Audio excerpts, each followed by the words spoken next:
ഒരുപാട് ആളുകൾ അനുഭവിക്കുന്ന ഒരു പ്രയാസം. ഈ അടുത്ത ഒരു ഫാമിലി ആയിട്ട് ക്ലിനിക്കിലോട്ട് വന്നിരുന്നു.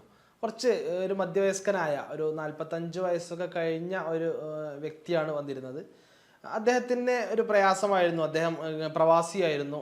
ഗൾഫിൽ നിന്ന് വന്നതിന് ശേഷം ഇപ്പോൾ ഭാര്യയുമായിട്ട് ബന്ധപ്പെടാൻ കഴിയുന്നില്ല, അല്ലെങ്കിൽ ഉദ്ധാരണം പ്രോപ്പർ ആവുന്നില്ല.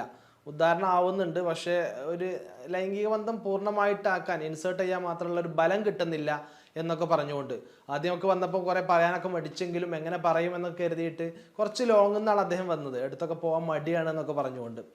അപ്പോൾ ഇത്തരത്തിൽ ഇന്ന് ഒരുപാട് ആളുകൾ വ്യക്തിപരമായിട്ട് പേഴ്സണൽ അനുഭവിക്കുന്ന ഒരുപാട് പ്രശ്നത്തിൽപ്പെട്ട ഒരു പ്രശ്നമാണ് ഈ ഉദ്ധാരണമില്ലായ്മ, അല്ലെങ്കിൽ ഇറക്റ്റൈൽ ഡിസ്ഫങ്ഷൻ, ED എന്നൊക്കെ പറയുന്ന ഒരു പ്രശ്നം.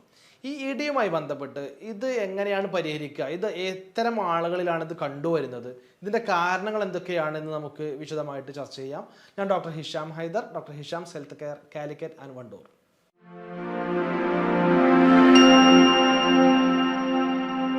ഉദ്ധാരണ പ്രശ്നം എന്ന് പറഞ്ഞാൽ നോർമലി ഇറക്ഷൻ ഉദ്ധാരണം പലതരത്തിലുണ്ടത്. ഒന്ന്, ഉദ്ധാരണം തീരെ ആവാത്ത പ്രശ്നം. ഇപ്പം നമുക്ക് ഭാര്യയുമായിട്ട് ഇണയുമായിട്ട് ബന്ധപ്പെടാൻ താല്പര്യം ഉണ്ടാവുന്നു, പക്ഷേ ബന്ധപ്പെടാൻ മാത്രം നമ്മളുടെ ലൈംഗിക അവയവം പെനിസ് ഇറക്റ്റഡ് ആവുന്നില്ല, ഉദ്ധരിക്കുന്നില്ല, തീരെ ഉദ്ധാരണം തന്നെ നടക്കുന്നില്ല. ചില ആളുകളിൽ ഉദ്ധാരണം നടക്കും, പക്ഷെ ബന്ധപ്പെട്ടുകൊണ്ടിരിക്കുക ഉദ്ധാരണം നഷ്ടപ്പെടുന്നു. പാതി വഴിയിൽ വെച്ചിട്ട് ആ ഉദ്ധാരണം പോവാണ്, കുഴഞ്ഞു പോവാണ്, ഡോക്ടറെ പിന്നീട് ബന്ധപ്പെടാൻ കഴിയുന്നില്ല എന്നുള്ളത് ഉണ്ടാവും. അതുപോലെ ചില ആളുകളിൽ ഉദ്ധാരണം ഉണ്ട്, പക്ഷെ അത് ഇൻസേർട്ട് ചെയ്യാൻ മാത്രമുള്ള സ്ട്രോങ് ബലം കിട്ടുന്നില്ല എന്നുള്ള. അങ്ങനെ പല ആളുകൾക്കും അവരുടെ എന്താണോ കാരണം, എന്താണോ കോസ്, എത്രത്തോളം അഫക്റ്റഡ് ആയിട്ടുണ്ട് എന്നുള്ളതിന് അനുസരിച്ച് പല രീതിയിലാണത് പ്രസൻറ്റബിൾ ആവുക എന്നുള്ളത് മാത്രം.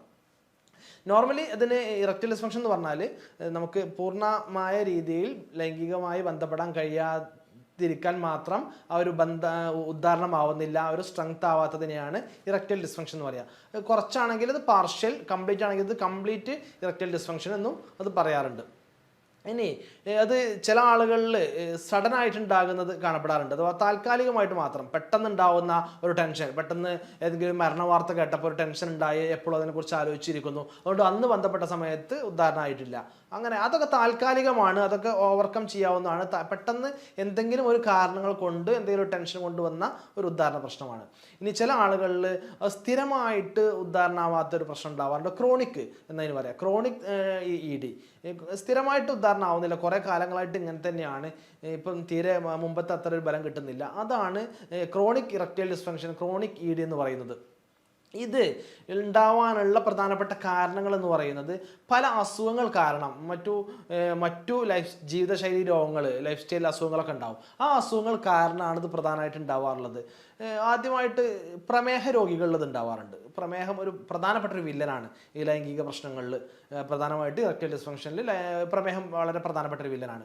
പ്രമേഹ രോഗികളിൽ കുറേ കാലമായിട്ട് പ്രമേഹം ഉണ്ടാവുന്നു, കുറേ കാലമായിട്ട് അതിന് മരുന്ന് കഴിച്ചുകൊണ്ടിരിക്കുന്നു, അത്തരം ആളുകളിൽ വീക്ക്നെസ് ഉണ്ടാവുന്നു. അതുപോലെ തന്നെ പ്രമേഹം ഉണ്ടെങ്കിൽ ടെസ്റ്റോസ്റ്ററോണിൻ്റെ അളവ് കുറയാനുള്ള സാധ്യതയുണ്ട്.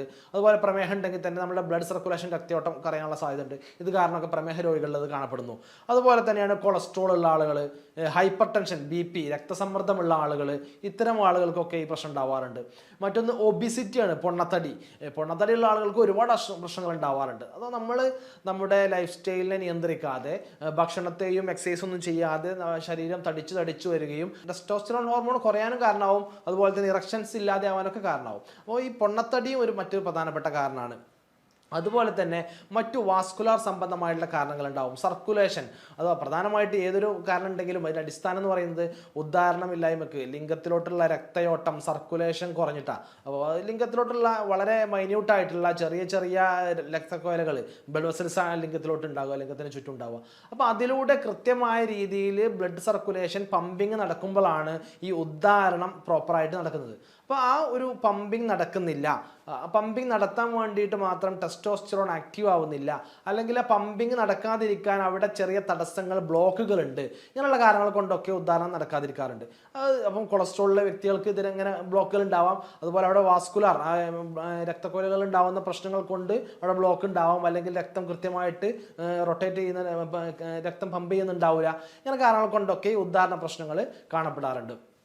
അടിസ്ഥാനപരമായിട്ട് മറ്റു പല കാരണങ്ങൾ പോലെ തന്നെ ഇതിനും പ്രധാനപ്പെട്ട മറ്റൊരു കാരണം എന്ന് പറയുന്നത് സൈക്കോളജിക്കൽ കാരണങ്ങളാണ്. ഇപ്പം ഇതുവരെ പറഞ്ഞ കാരണങ്ങളൊക്കെ മറ്റു അസുഖങ്ങളാണ്, ഫിസിക്കൽ കാരണങ്ങളാണ്, മറ്റു ഏതെങ്കിലും സർക്കുലേഷൻ രക്തയോട്ടത്തിൻ്റെ പ്രശ്നമാണ്, ഇതൊക്കെയാണ്. ഈ സൈക്കോളജിക്കൽ കാരണങ്ങളായിട്ടും ഇതിന് കണ്ടുവരാറുണ്ട്. പ്രധാനമായിട്ട് ഡിപ്രഷനുള്ള ആളുകളുണ്ടാവും. മാനസിക സമ്മർദ്ദമുള്ള ആളുകൾക്ക് പൊതുവെ ഡോപ്പമൈൻ്റെ ഹോർമോൺ കുറവായിരിക്കും. കാരണം എപ്പോഴും ഒരേ കാര്യത്തെക്കുറിച്ച് ചിന്തിച്ചുകൊണ്ടിരിക്കുന്നു, ഒരേ കാര്യത്തെക്കുറിച്ച് ആലോചിച്ച് സ്ട്രെസ്ഡ് ആയിക്കൊണ്ടിരിക്കുന്നു. അപ്പോൾ ഓട്ടോമാറ്റിക് അവരുടെ ബ്രെയിൻ അതിനനുസരിച്ച് വർക്ക് ചെയ്യുകയും സ്ട്രെസ് ഹോർമോൺസ് കൂടുകയും ചെയ്യുന്നു. ആ സ്ട്രെസ് ഹോർമോൺസ് ഉണ്ടാകുന്ന സമയത്ത് അവിടെ നമ്മുടെ സെക്ഷൽ ഹോർമോൺസ് ആയിട്ടുള്ള അല്ലെങ്കിൽ പുരുഷ ഹോർമോൺ ആയിട്ടുള്ള ടെസ്റ്റോസ്റ്ററോൺ ആക്റ്റീവ് ആവില്ല. ഏതെങ്കിലും ഒന്നാണ് ഒരു സമയത്ത് കൂടി നിൽക്കുക. അപ്പോൾ ഡൊപ്പമൈന് കൂടിയാൽ മാത്രമാണ് ടെസ്റ്റോസ്റ്ററോൺ ആക്റ്റീവ് ആവുകയും ചെയ്യുക.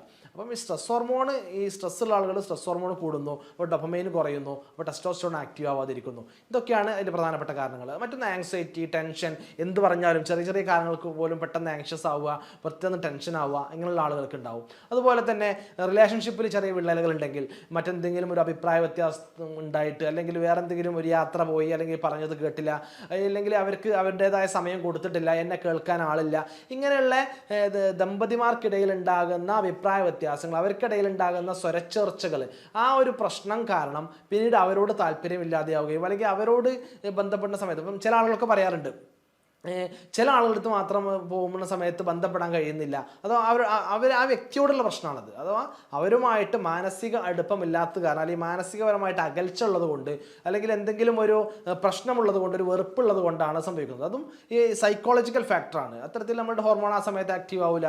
ആ രീതിയിൽ സൈക്കോളജിക്കൽ ഫാക്ടറായിട്ട് അത് കണ്ടുവരുന്നുണ്ട്. ഇനി മറ്റൊരു പ്രധാനപ്പെട്ട കോസാണ്, ഒരുപാട് മരുന്ന് കഴിക്കുന്ന ആളുകളുണ്ട്. ഇപ്പം ഡിപ്രഷനുള്ള ആളുകൾ ആൻറ്റി ഡിപ്രസൻ മരുന്നുകൾ കഴിക്കുന്നു, സൈക്കോളജിക്കൽ മരുന്ന്, മാനസിക സമ്മർദ്ദമുള്ള ആളുകൾ മരുന്ന് കഴിക്കുന്നുണ്ട്. ആ മരുന്നിൻ്റെ പാർശ്വഫലമായിട്ട് ഇറക്ടൈൽ ഡിസ്ഫങ്ഷൻസ് വരാം. അതുകൊണ്ട് അത് കുറേ കാലമായിട്ട് കഴിക്കുന്ന ആളുകൾക്ക് അതിൻ്റെ സൈഡ് എഫക്റ്റ് ആയിട്ട് വരാറുണ്ട്. സ്റ്റിറോയിഡ് കഴിക്കുന്ന ആളുകൾക്ക്, അതുപോലെ ബിപിൻ്റെ മരുന്ന്, ബ്ലഡ് പ്രഷറിൻ്റെ മരുന്ന് കൂടുതലായിട്ട് സ്ഥിരമായിട്ട് കഴിക്കുന്ന ആളുകൾക്ക് ഇത് വരാറുണ്ട്. ഇങ്ങനെ ഒരുപാട് മെഡിക്കേഷൻസ് സ്ഥിരമായിട്ട് കഴിക്കുന്ന ആളുകളിലും ഇത്തരം പ്രശ്നങ്ങൾ കണ്ടുവരാറുണ്ട്. ഇതൊക്കെയാണ് നോർമലി ഒരു ഉദാഹരണ പ്രശ്നം ഉള്ള ആളുകളിൽ, അല്ലെങ്കിൽ സെക്ഷൽ പ്രോബ്ലം ഉള്ള ആളുകളിൽ കണ്ടുവരുന്ന പ്രധാനപ്പെട്ട കാരണങ്ങൾ എന്ന് പറയുന്നത്.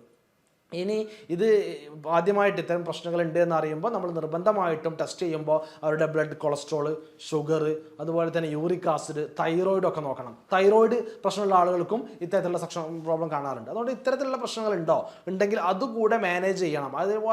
അതിനുള്ള ആവശ്യമായിട്ടുള്ള ഡയറ്റ് കൺട്രോളും മറ്റു ശ്രദ്ധിക്കേണ്ട കാര്യങ്ങളൊക്കെ ശ്രദ്ധിക്കണം. അതിനുള്ള ട്രീറ്റ്മെൻറ്റ് എടുക്കേണ്ടതുണ്ടാവും. കാരണം അത് കാരണമാണ് ഇത് വന്നിട്ടുണ്ടെങ്കിൽ അതുകൂടെ മാനേജ് ചെയ്താലേ പൂർണ്ണമായിട്ട് ഈ ഒരു സെക്ഷൽ പ്രോബ്ലം മാറ്റാൻ കഴിയുള്ളൂ. അതുകൊണ്ട് ടെസ്റ്റ് ചെയ്ത് കൃത്യമായിട്ട് മറ്റെന്തെങ്കിലും അസുഖങ്ങൾ ഉണ്ടോ ഇല്ലയോ എന്ന് കൺഫേം ചെയ്യലും പ്രധാനമാണ്. മറ്റൊരു പ്രധാനപ്പെട്ട ഒരു കാര്യം, വൈറ്റമിൻ ഡി കുറഞ്ഞ ആളുകളിലും ഈ സെക്ഷൽ പ്രോബ്ലംസ് ഉള്ളതായിട്ട് കാണപ്പെടാറുണ്ട്, ഉദാഹരണമാവാത്ത രീതിയിൽ കാണാറുണ്ട്. വൈറ്റമിൻ ഡി നോർമൽ എന്ന് പറയുന്നത് 30 അതിന് മുകളിലോ ആണ്. ഇനി അതിലും താഴെയാണെങ്കിൽ 20 to 30 ആണെങ്കിൽ ആവറേജ് ഉണ്ട് എന്ന്, ചെറുതായിട്ടുണ്ടെന്ന് പറയാം. അതിൽ 20-ലും കുറവൊക്കെ ആണെങ്കിൽ കൃത്യമായിട്ട് സപ്ലിമെൻ്റ് എടുക്കേണ്ടി വരും, വൈറ്റമിൻ ഡിയുടെ സപ്ലിമെൻ്റ് എടുക്കേണ്ടി വരും. അതിനാവശ്യമായിട്ടുള്ള കാര്യങ്ങൾ ശ്രദ്ധിക്കേണ്ടി വരും, വെയിൽ കൊള്ളേണ്ടിയൊക്കെ വരും. കാരണം ആ വൈറ്റമിൻ ഡിൻ്റെ കുറവുണ്ടോയെന്നും നമ്മൾ നോക്കേണ്ടതുണ്ട്. വൈറ്റമിൻ ഡിയുടെ മറ്റു ലക്ഷണങ്ങൾ എന്തെങ്കിലും കാണപ്പെടുന്നുണ്ടെങ്കിൽ അതുകൂടെ റൂൾ ഔട്ട് ചെയ്തിട്ട് വേണം നമ്മൾ ഇതിന് ട്രീറ്റ്മെൻറ്റിലോട്ട് പോകാൻ. ഇനി ഇത്തരത്തിലുള്ള ഉദാഹരണ പ്രശ്നമുണ്ട്, ഇതാണ് നമ്മളുടെ കാരണം, ഇന്ന അസുഖങ്ങളുണ്ട്, ഉദാഹരണം ആവുന്നില്ല, കുറേ കാലമായിട്ട് ലൈംഗികപരമായിട്ട് തൃപ്തി കിട്ടുന്നില്ല എന്നൊക്കെ മനസ്സിലായി കഴിഞ്ഞാൽ കൃത്യമായിട്ട് അതിന് നമ്മൾ ശ്രദ്ധിക്കേണ്ട ഒരുപാട് കാര്യങ്ങളുണ്ട്. ഇതുവരെ പറഞ്ഞ കാരണങ്ങളൊക്കെ ഒഴിവാക്കുക എന്നുള്ളതാണ്. അഥവാ നമുക്ക് അമിതമായിട്ട് നമ്മളുടെ സർക്കുലേഷൻ്റെ പ്രശ്നമാണെന്ന് പറഞ്ഞു. അപ്പോൾ ആ സർക്കുലേഷൻ കുറക്കാൻ കാരണമായിട്ടുള്ള ലൈഫ് സ്റ്റൈലൊക്കെ മാറ്റണം. സർക്കുലേഷൻ കുറയുന്നു എന്ന് തോന്നുന്ന രീതിയിൽ ഉണ്ടാവുന്ന സ്മോക്കിങ് അത് ഒഴിവാക്കണം. അത്തരത്തിലുള്ള അമിതമായിട്ടുള്ള മദ്യപാനം അത് ഒഴിവാക്കണം. അതുപോലെ തന്നെ വ്യായാമം ഇല്ലാത്തൊരവസ്ഥ, നമ്മൾ സ്ഥിരമായിട്ട് വ്യായാമം ചെയ്യണമെന്ന് പറയുന്നത് എന്തിനാ? നമ്മളുടെ എല്ലാവിധ ഹോർമോണൽ ഇംബാലൻസ് റെഡിയാക്കാൻ, ശരീരത്തിന് ആയാസം കിട്ടാൻ, ആക്റ്റീവ് ആവാൻ, അതുപോലെ തന്നെ രക്തയോട്ടം കൂട്ടാനുമാണ്. നമ്മുടെ ബ്ലഡ് സർക്കുലേഷൻ കൂട്ടാൻ വേണ്ടിയിട്ട് ഹെൽപ്പ് ചെയ്യുന്ന ഒന്നാണ് നമ്മുടെ വ്യായാമം, എക്സസൈസ് എന്ന് പറയുന്നത്. അതുകൊണ്ട് എക്സസൈസ് സ്ഥിരമായിട്ട് കൃത്യമായിട്ട് ഒരു 40 മിനിറ്റെങ്കിലും ഒരു ദിവസം ചെയ്യുന്നുണ്ട് എന്ന് ഉറപ്പുവരുത്തുക. വെള്ളം ധാരാളമായിട്ട് കൊടുക്കുക. നമ്മളുടെ രക്തം കൃത്യമായിട്ട്, രക്തത്തിൻ്റെ പമ്പിങ് നടക്കാനും സർക്കുലേഷൻ നടക്കാനും ജലാംശം കൃത്യമായിട്ട് ശരീരത്തിലേക്ക് എത്തുന്നുണ്ട് എന്നുള്ളത് ഒരു പ്രധാന ഘടകമാണ്. അതുകൊണ്ട് കൃത്യമായിട്ട് വെള്ളം കുടിക്കുക എന്നുള്ള കാര്യം ശ്രദ്ധിക്കുക. കൃത്യമായിട്ട് ഭക്ഷണത്തിൽ ഫാസ്റ്റ് ഫുഡ്, ജങ്ക് ഫുഡ്, കോള ഡ്രിങ്ക്സ്, പാക്കറ്റ് ഫുഡ് ഇങ്ങനെയുള്ള കാര്യങ്ങളൊക്കെ മാക്സിമം അവോയ്ഡ് ചെയ്യുക. മാസത്തിൽ 1-2 തവണ ഫാസ്റ്റ് ഫുഡ് കഴിച്ചു എന്നുള്ളതല്ല പ്രശ്നമായിട്ട് പറയുന്നത്.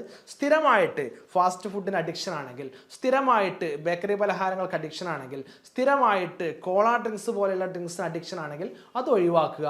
അത് കുറച്ചുകൂടെ നോർമലൈസ്ഡ് ഫുഡിലേക്ക് മാറുക.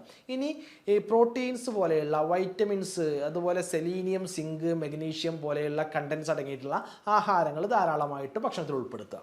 ഇത്തരത്തിലുള്ള ഘടകങ്ങൾ, മൂലകങ്ങൾ നമ്മുടെ സെക്ഷൽ ഹെൽത്തിനെ, ഇറക്ഷനെ, രക്തയോട്ടത്തെ അത് ഹെൽപ്പ് ചെയ്യുന്നു, വർദ്ധിപ്പിക്കുന്നു. അതുകൊണ്ട് അത്തരത്തിലുള്ള ഇലക്കറികളാവാം, പച്ചക്കറികളാവാം, ഫ്രൂട്ട്സ്, ചെറുപയർ, കടല, മമ്പയർ, ഡേറ്റ്സ്, നട്ട്സ്, അതുപോലെ ഇപ്പം ഈ സെലീനിയം, സിങ്ക് ഒക്കെ ഉള്ളതാണെങ്കിൽ ചെറുമത്സ്യങ്ങളായിട്ടുള്ള കക്ക, കൂന്തൽ, ഞണ്ട്, ചെമ്മീൻ പോലെയുള്ളതൊക്കെ ധാരാളമായിട്ട് കഴിക്കുക. ഇതൊക്കെ ഭക്ഷണത്തിലൂടെ ഉൾപ്പെടുന്നു. അങ്ങനെ ഹെൽത്തി ഫുഡ് കഴിക്കുക. അപ്പം നോൺ വെജ് ഒക്കെ നമുക്ക് വീട്ടിൽ നിന്ന് വെച്ച് ഹെൽത്തി ആയിട്ട് കഴിക്കാം. സ്ഥിരമായിട്ട് ഉപയോഗിക്കുന്ന ഒരേ എണ്ണയിൽ ഉപയോഗിച്ചുകൊണ്ട് കഴിക്കുന്നത് അതൊക്കെ അമിതമായിട്ട് ഉണ്ടെങ്കിൽ അതൊക്കെ കുറച്ച് കൊണ്ടുവരിക. ഇങ്ങനെ ഒരു ഡയറ്റ് കൺട്രോള്, എക്സസൈസ് ചെയ്യുക, വെള്ളം കുടിക്കുക, അതുപോലെ ഉറക്കം കൃത്യമായിട്ട് ഉറങ്ങുന്നുണ്ടെന്ന് ഉറപ്പുവരുത്തുക. ഈ കാര്യങ്ങളൊക്കെ ശ്രദ്ധിക്കുക. എന്തെങ്കിലും കുറവുണ്ടെങ്കിൽ, മറ്റെന്തെങ്കിലും അസുഖങ്ങളുണ്ട്, ഷുഗർ ഉണ്ടെങ്കിൽ ഷുഗർ കൺട്രോൾ ചെയ്യുക, വൈറ്റമിൻ ഡി കുറവുണ്ടെങ്കിൽ വൈറ്റമിൻ ഡിൻ്റെ സപ്ലിമെൻറ്റ് കഴിക്കുക. ഇങ്ങനെ എന്തെങ്കിലും മറ്റു പ്രശ്നങ്ങളുണ്ടെങ്കിൽ അത് മാനേജ് ചെയ്യണം. ഈ പറയുന്ന കാര്യങ്ങളും കൃത്യമായിട്ട് അതിൽ ശ്രദ്ധിക്കേണ്ടതായിട്ടുണ്ട്. ഇത് കൃത്യമായിട്ട് ശ്രദ്ധിക്കുക. അപ്പം അതുപോലെ തന്നെ മറ്റു നോർമലായിട്ടുള്ള, അപ്പം നമ്മുടെ ഈത്തപ്പഴം എന്ന് പറയും, ഈത്തപ്പഴം, അതുപോലെ തന്നെ മുരിങ്ങാക്കായ, നേന്ത്രപ്പഴം, ഇതൊക്കെ ഈ സെക്ഷൽ ഹെൽത്തിനെ നന്നായിട്ട് ഹെൽപ്പ് ചെയ്യുന്ന ആഹാരങ്ങളാണ്. ഇതൊക്കെ നമുക്ക് ആഹാരത്തിൽ കൂടുതലായിട്ട് ഉൾപ്പെടുത്താവുന്നതാണ്.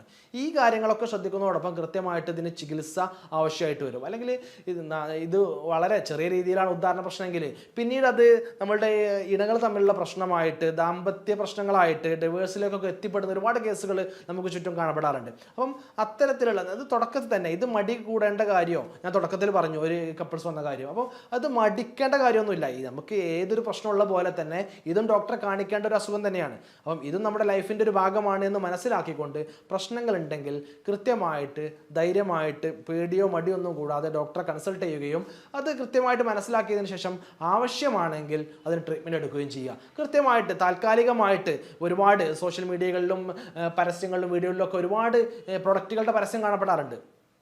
താൽക്കാലികമായിട്ട് റിസൾട്ട് കിട്ടുന്ന രീതിയിൽ പല പേരുകളിലായിട്ട് അറിയപ്പെടുന്ന പ്രൊഡക്റ്റുകൾ പരസ്യം ചെയ്തുകൊണ്ട് ആളുകളൊക്കെ ചെയ്യാറുണ്ട്. അത്തരത്തിലുള്ള പ്രൊഡക്റ്റുകളൊന്നും വാങ്ങി കഴിച്ചുകൊണ്ട് സൈഡ് എഫക്റ്റ് കൂട്ടുക, അല്ലെങ്കിൽ ഈ പ്രശ്നത്തിന് പിന്നെ ആ മരുന്നില്ലാതെ, ആ ഒരു ഘടകമില്ലാതെ തീരെ സെക്ഷൽ ആക്ടിവേഷൻ ആവാത്ത, ഉദാഹരണമില്ലാത്ത പ്രശ്നത്തിലേക്ക് പിന്നെ മാറും. അതുകൊണ്ട് അത്തരത്തിലുള്ള താൽക്കാലിക മെഡിക്കേഷൻസും സ്വയം ട്രീറ്റ്മെൻറ്റൊക്കെ ഒഴിവാക്കിയിട്ട് കൃത്യമായിട്ട് ഏത് ട്രീറ്റ്മെൻറ്റാണ് വേണ്ടത് കൃത്യമായിട്ട് ആ ഡോക്ടറെ കണ്ടുകൊണ്ട് ചികിത്സ എടുക്കുക. ഹോമിയോപ്പതിയിൽ നല്ല മരുന്നുകളുണ്ട്. കൃത്യമായിട്ട് മരുന്നുകൾ കഴിച്ചുകൊണ്ട് തന്നെ ഈ രക്തയോട്ടത്തെ പമ്പ് ചെയ്യാൻ, രക്തയോട്ടം വർദ്ധിപ്പിക്കാൻ, അവിടെയുള്ള ബ്ലോക്കുകളെ കുറക്കാൻ വേണ്ടിയിട്ട്, ഹോർമോൺസിനെ ആക്ടിവേറ്റ് ആക്കാൻ വേണ്ടിയിട്ട്, ഈ സെക്ഷൽ പ്രോബ്ലത്തെ കുറക്കാൻ, ഉദാഹരണ പ്രശ്നമാണെങ്കിൽ ഉദാഹരണ പ്രശ്നം, ആ പ്രശ്നത്തെ പരിഹരിക്കാൻ വേണ്ടിയുള്ള മരുന്നുകൾ ഇന്ന് ലഭ്യമാണ്. കൃത്യമായ ചികിത്സയോടുകൂടി ഇത് പൂർണ്ണമായിട്ട് നമുക്ക് പരിഹരിക്കാൻ കഴിയും. കൃത്യമായിട്ട് ഒരു കുറച്ച് മറ്റതിനെ പോലെ പെട്ടെന്ന് തന്നെ ഒരാഴ്ച കൊണ്ടോ 2 ദിവസം കൊണ്ടോ ഒരു മാസം കൊണ്ടോ പൂർണ്ണമായിട്ട് മാറ്റുക എന്നുള്ളതല്ല. കൃത്യമായിട്ട് ഒരു കുറച്ച് സമയം ഓരോ ആളുകൾക്കും വ്യത്യസ്ത സമയമായിരിക്കും കൊടുക്കുക, വ്യത്യസ്തമായിട്ടുള്ള മരുന്നുകളായിരിക്കും കൊടുക്കുക. അവരുടെ ലക്ഷണങ്ങളും ഏജൊക്കെ അനുസരിച്ചിട്ട് ആ മരുന്നും കാര്യങ്ങളൊക്കെ മാറാറുണ്ട്. അപ്പോൾ അതിനനുസരിച്ച് കൃത്യമായിട്ടുള്ള നിർദ്ദേശപ്രകാരം കൃത്യമായിട്ടുള്ള ചികിത്സകൾ എടുക്കുക. ഇതുവരെ പറഞ്ഞ കാര്യങ്ങളൊക്കെ ശ്രദ്ധിക്കുന്നതോടൊപ്പം കൃത്യമായിട്ട് ട്രീറ്റ്മെൻറ്റ് എടുക്കുന്നതോടൊപ്പം നമ്മൾക്ക് ഇനിയും ഈ പറഞ്ഞ ഒരുപാട് കാര്യങ്ങൾ പറഞ്ഞു, ഇതിനൊക്കെ ലിമിറ്റേഷൻസ് ഉണ്ടാവും. ഈ പറഞ്ഞ കാര്യത്തിൽ എന്തെങ്കിലും സംശയങ്ങളുണ്ടെങ്കിൽ, എന്തെങ്കിലും കൂടുതൽ അറിയാനുണ്ടെങ്കിൽ, എന്തെങ്കിലും കൂടുതലായിട്ട് ചികിത്സകളോ ട്രീറ്റ്മെൻറ്റോ വേണമെന്നുണ്ടെങ്കിൽ ഈ വീഡിയോക്ക് താഴെ കാണുന്ന നമ്പറിൽ നിങ്ങൾക്ക് കോൺടാക്റ്റ് ചെയ്യാവുന്നതാണ്. ട്രീറ്റ്മെൻറ്റ് ആണെങ്കിലും മറ്റു സംശയങ്ങളാണെങ്കിലും ഒക്കെ നമുക്ക് തീർക്കാവുന്നതാണ്. മറ്റൊരു വീഡിയോയുമായിട്ട് വീണ്ടും കണ്ടുമുട്ടാം. എല്ലാവർക്കും നന്ദി, നമസ്കാരം.